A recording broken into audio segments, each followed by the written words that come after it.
سلام بینندگان ارجمند. امروز سه‌شنبه 13 فوریه است و حالا شما را با مهمترین خبر و حادثه های روز شناس میکنیم که خبرنگاران رادیوی آزادی در تاجیکستان و پراگ آماده کردند. توجه کنید به سرخط موضوعهای برنامه. رئیس جمعیت تاجیکان سمره گفت مراجعت بحث برانگیزی او به مهاجران درباره جنگ اوکراین به خاطر یک پیام مقامات روسیه بود. معاون رئیس ناحیه واسه را پس پنجره انداختند. علی خان خدایارزاده برای قانون شکنی در تقسیم زمین به 6.5 سال زندان محکوم شد. پرونده با تصدیق فکر گروه با سود مراوا کرده با حکم سود با مهلت 6 سال و 6 ماه از آزادی محروم کرده شد. در تاجیکستان در یک سال هزاران صاحبکار و تاجر کار را بس کردند. بعضی ها برای مزد بهتر به روسیه رفتند. سبب چیست؟ یک طرف ارنده اجاره پولی، دوم طرف پولی سوید، پولی آب. یک سال بعد بازداشت معاون رئیس ناحیه واسه در جنوب تاجیکستان اخیراً حکم دادگاه او صادر شد. او را با اتهام برآمدن از حد وکالت منصبی به 6.5 سال زندان محکوم کردند. برخی جزئیات حکم علی خان خدایارزاده را همکارم محمود جان رحمتزاده خلاصه میکند. دادگاه ناحیه واسه معاون پیشین رئیس این ناحیه علی خان خدایارزاده را به عیبنامه برآمدن از حد وکالت‌های منصبی به 6.5 سال زندان محکوم کرد. در نشست خبری جزئیات پرونده او آورده نشد، ولی تخمین می رود او را به تقسیم نادرست زمین گناهکار دانسته‌اند. نظر او وکیل یا پیوندانش به این حکم دسترس نیست. با نسبت معاون رئیس ناحیه خدایارزاده علی خان قربان 6 سالی راننده انجینر پرونده اجرایی آغاز کرده بود. پرونده اجرایی جنوب مقامات کنترل نوع مورد ترتیب به شکل قرار گرفت. پرونده با تصدیق فکر گروه با سود مراوا کرده با حکم سود با مهلت 6 سال و 6 ماه از آزادی محروم کرده شد.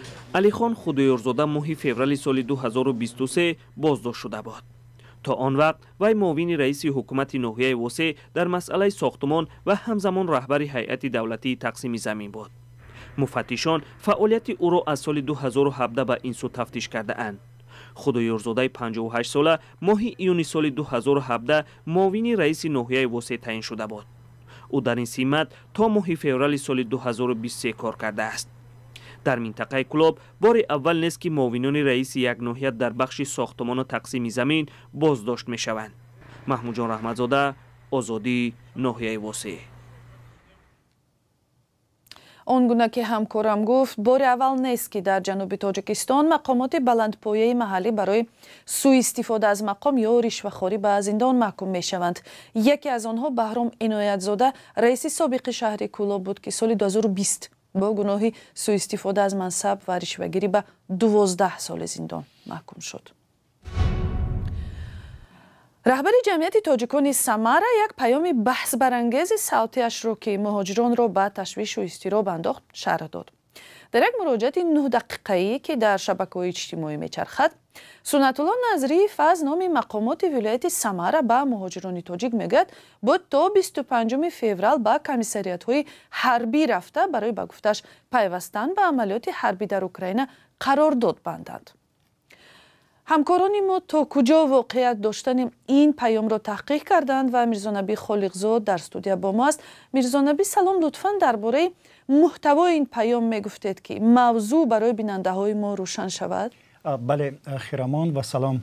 در این پیام که بیشتر در واتساپ میچرخد، سنت الله نظریف رئیس جمعیت تاجیکان میگوید در جلسه در سمره مقامات این ولایت از او خواستند به تاجیکستانیانی که شهروندی روسیه را دارند برساند که برای بستن قرارداد باید به کمیساریات‌های نظامی حاضر شوند. در عکس حال از روسیه خارج می‌گردند، بیرون کرده می‌شوند. در ادامه صحبت رئیس جمعیت تاجیکان سمره از نام مقامات ولایت میگوید آنها دو راه دارند. حالا بیاید پرچه از صحبتش را با هم میشنویم. این تکلیف هیجانی خشمادگی حتما همین را فهمونیم. مهاجران تاجیک که گرجانی رسیان ای 25 تا 60 ساله را کدام هست مرحمت رفته روی خطی برای رفتنی کنترکت کنند.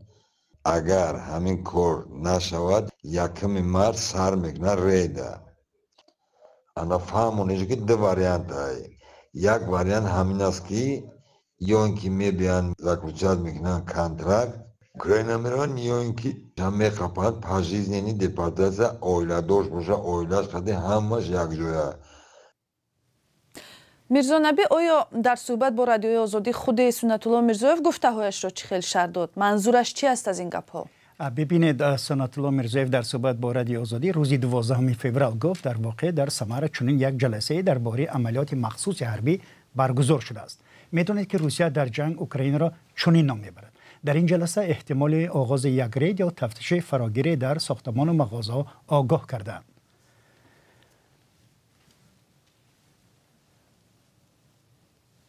اما سنت الله میرزایف ادعا میکند که او را مهاجران نادرست فهمیدند و هدفش دعوت به جنگ اوکراین نبوده. آقای میرزا نبی؟ بله، این مراجعت به گفته او تنها به تاجیکستانیان ربط داشت که شهروندی روسیه را دارند و با طلب مقامات روسیه باید خود را در قید حربی گذارند و او خواست آنها را آگاه کند.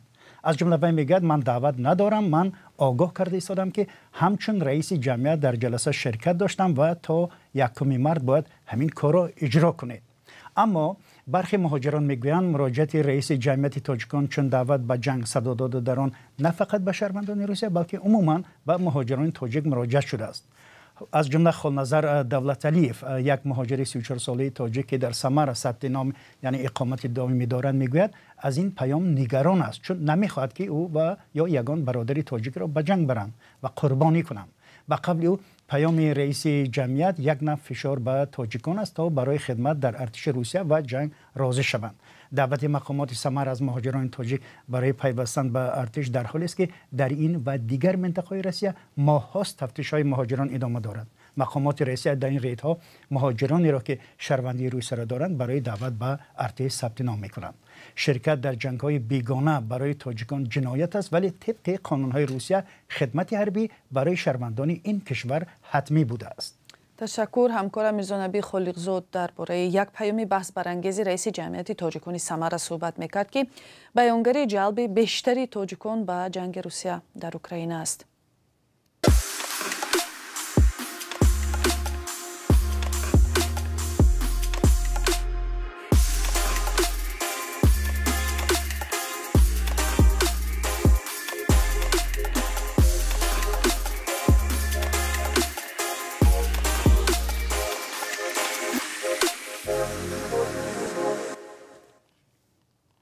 در یک سال گذشته بنا به آمار رسمی هزاران صاحبکار در تاجیکستان از تجارت دست کشیدند و یا به فعالیتشان خاتمه دادند، به خصوص صاحبکاران خرد و میانه که برای اقتصاد کشور فوق‌العاده مهم هستند. در یک نشست کمیته دولتی سرمایه‌گذاری در دوشنبه خبرنگاران از رئیس این کمیته پرسیدند که سبب این تمایل نگران کننده چیست؟ سرناز روح‌الله و شهلای عبدالله هم در این نشست خبری حضور داشتند. بلیت دارم روسیه برای زندگی را بهتر کردن. اسلامبек یادگورов چند پیش کاری تجارت را قطع کرد و فعالیت صاحبکاری خود را برهم داد.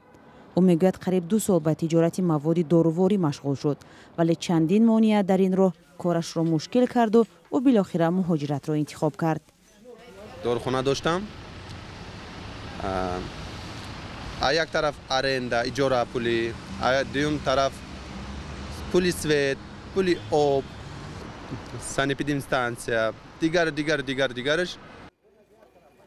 در یک سال گذشته مثل اسلامبek بیشتر از 21,000 صاحبکار به فعالیت خود خاتمه دادند. از این تعداد نزدیک 1000 نفر شخصان حقوقی و بیش از 20,000 صاحبکاران انفرادی بودند. مسئولین کمیته دولتی سرمایه‌گذاری و اداره اموال دولتی گفتند اکثر صاحبکاران شیوه یا طرز کار خود را دیگر کردند. از جمله به گفته او از فعالیت با پتنت به شخصی حقوقی گذشتند و در نتیجه آمار صاحبکاران انفرادی کم شد. اگر یک قسمتی معینی همین صاحبکارا از حسابی فعالیت نکردن به مهلت دراز لیکن در قید هستند ولی فعالیت نمیکنند، وقتی که ما اینا مثال نهادهای داخلدار میبینند اونها را از همون رویخط صاحبکارا بیرون میکنند. دوم سببی که مثال برهمخوری پیدا میشود این اصلا برهمخوری نیست، این از گذشتن از یک نمودی فعالیت صاحبکاری به نمودی دیگر است. با گفته رئیس کمیته سرمایه‌گذاری همچنین در یک سال گذشته فعالیت بیشتر از 33,000 صاحبکاران را ثبت کردند. مقامات میگویند به صاحبکاران و سرمایه‌گذاران امتیازهای زیاد دادند و سنجش تاجران از 27 به 23 عدد پایین آمد، چیزی که به گفته صاحبکاران پورا رعایت و نظارت نمی شود. به حد مشکل است. انداز از سال 2023 30% بلند شد. در حال حاضر در کشور 350,000 سوبیکت صاحبکاری ثبت نام شدند. تحلیلگران میگویند بخش صاحبکاری و سرمایه‌گذاری در تاجیکستان به اصلاحات فراگیر نیاز دارد.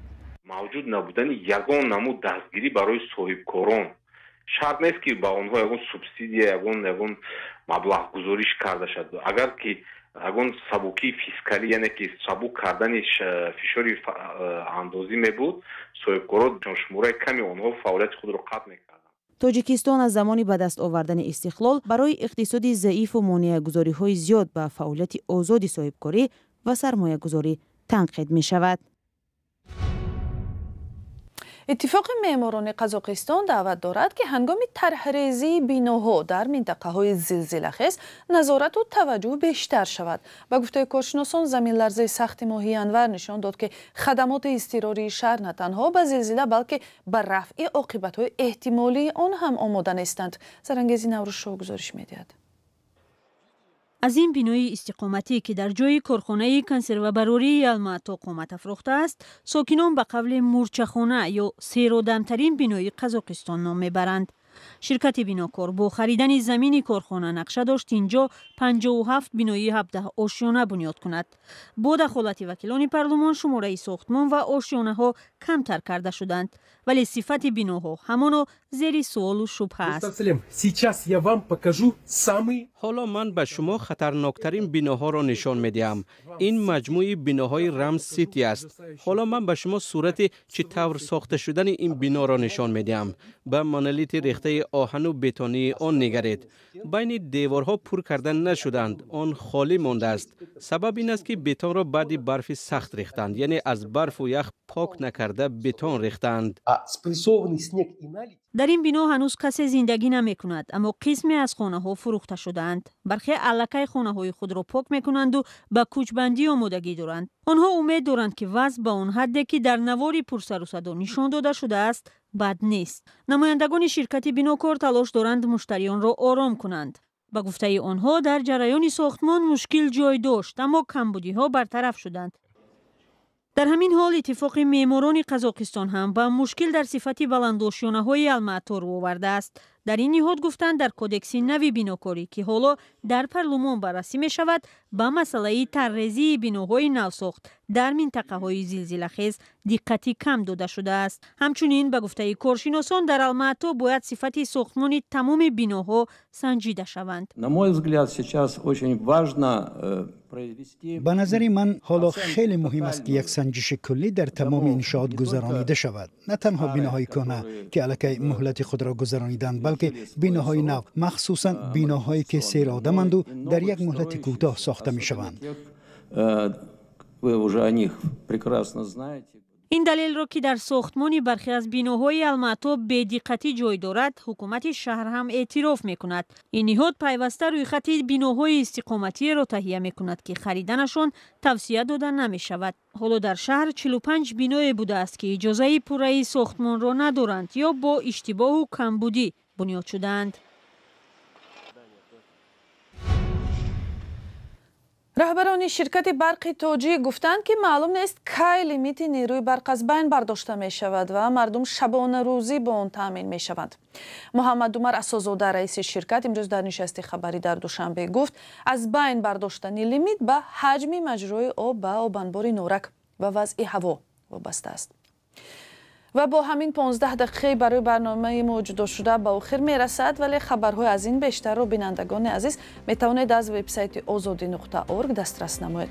همچنین صحیفه های ما رو در شبکه های فیسبوک، اینستاگرام، تیک توک و ادنکلاسنیکی پیگیری کنید. اگر خبر و یا عکس و نواری دارید برایمان فرستید. به خبر نمانید.